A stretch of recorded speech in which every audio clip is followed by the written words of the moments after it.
direction to Acts chapter number 2, verse number 1. I'm not going to read very long, but let's begin with verse number 1.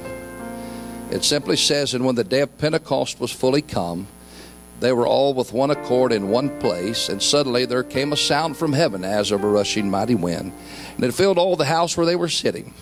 And there appeared unto them cloven tongues like as of fire, and it sat upon each of them, and they were all filled with the Holy Ghost, and began to speak with other tongues as the Spirit gave them utterance.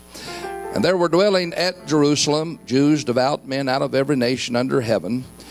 And now when this was noised abroad, the multitude came together and were confounded, because that every man heard them speak in his own language." Skipping down to verse number 12.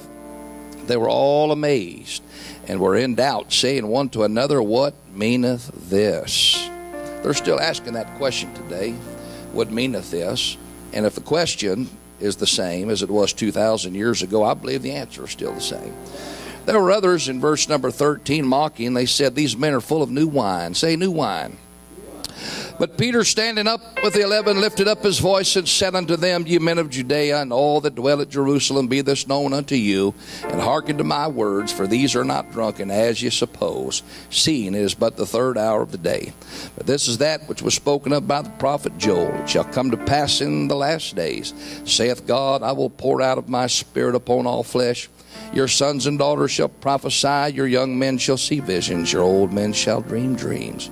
And on my